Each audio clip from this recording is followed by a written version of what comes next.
അർജുൻ അശോകൻ്റെ നിരവധി ചിത്രങ്ങൾ അടുത്തിടെ ഇടയ്ക്കിടയ്ക്ക് റിലീസ് ചെയ്യുന്നുണ്ട്. ഇക്കഴിഞ്ഞ വെള്ളിയാഴ്ച വന്ന അർജുൻ്റെ സിനിമയാണ് തലവര. വലിയ പ്രൊമോഷൻ പരിപാടികൾ ഒന്നും തന്നെ സിനിമ ഇറങ്ങുന്നതിന് മുമ്പ് കണ്ടതായി ഓർക്കുന്നില്ല. പക്ഷേ ഈ സിനിമ കണ്ട പ്രേക്ഷകർ ആണ് തലവരയുടെ പ്രൊമോഷൻ മെറ്റീരിയൽ എന്നാണ് തോന്നുന്നത്. വെള്ളപ്പാണ്ട് എന്ന അസുഖം ഉള്ള നായകൻ തൻ്റെ ചുറ്റുപാടിൽ അനുഭവിക്കേണ്ടി വരുന്ന കാര്യങ്ങളിലൂടെ ചിത്രം പ്രധാനമായും കഥ പറയുന്നു. നായകൻ ഒരു സാധാരണ കുടുംബത്തിൽ ജനിച്ചവനും ചെറിയ ജോലികൾ ചെയ്ത് ജീവിക്കുന്നവനും സിനിമയോട് അതിയായ മോഹം ഉള്ളവനും ആണ്.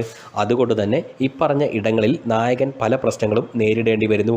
കൂട്ടുകാരിൽ നിന്നും വീട്ടുകാരിൽ നിന്നും തൊഴിലിടങ്ങളിൽ നിന്നും സിനിമാ സെറ്റുകളിൽ നിന്നും ഈ സ്കിൻ അസുഖം കാരണം നായകന് പല നെഗറ്റീവ് അനുഭവങ്ങളും ഉണ്ടാകുന്നു. എന്നിട്ടും അയാൾ ഇതൊക്കെ എങ്ങനെ അതിജീവിക്കുന്നു എന്നതാണ് ഈ സിനിമയിലെ ഒരു ഇമോഷണൽ ലോക്ക് എന്ന് പറയുന്നത്. അർജുൻ എന്ന നടൻ ഈ കഥാപാത്രത്തെ കറക്റ്റ് ഫ്രീക്വൻസിയിൽ തന്നെ ചെയ്തു ഫലിപ്പിച്ചതായി തോന്നി. ഈ സിനിമയിൽ ബാക്കി കഥാപാത്രങ്ങളായി വന്ന എല്ലാവരും തന്നെ സിമ്പിളായി മിതത്വത്തോടെ അവരുടെ റോളുകൾ ഭംഗിയാക്കി. സിനിമാ പ്രേമിയായ അച്ഛനായ അശോകനും ഹരിതകർമ്മസേനയിലെ അമ്മയും നായികയായ തമിഴ് ടച്ചുള്ള കഥാപാത്രവും നായകൻ്റെ പെങ്ങളും അളിയനായി വന്ന ശരത് സഭയും ഒക്കെ നായകൻ്റെ കൂട്ടുകാരും ഒക്കെ തന്നെ ഓർമ്മിക്കപ്പെടുന്നുള്ള പെർഫോമൻസ് തന്നു. ഓരോ പ്രേക്ഷകനും വ്യക്തിപരമായി കണക്ട് ചെയ്തു കാണുവാൻ പറ്റുന്ന തരത്തിലാണ് തലവര ചെയ്തിരിക്കുന്നത്. അങ്ങനെ കഥ പറഞ്ഞു പോയി ഒരു പോസിറ്റീവ് വൈബിൽ എത്തി ഹാപ്പി എൻഡിങ്ങിൽ ഫുൾ സ്റ്റോപ്പ് ഇടുന്നു.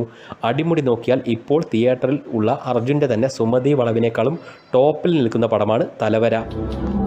മൊത്തത്തിൽ അഖിൽ അനിൽകുമാർ അച്ചടക്കത്തോടെ ഡയറക്റ്റ് ചെയ്തിരിക്കുന്ന അർജുൻ അടക്കം എല്ലാവരും തന്നെ കിടിലൻ പെർഫോമൻസ് തന്നിരിക്കുന്ന ഒരു ഫീൽ ഗുഡ് എൻ്റർടൈനർ ആകുന്നു തലവര. നല്ല സിനിമ, തിയേറ്ററിൽ തന്നെ കാണുവാൻ പറ്റിയ പടം.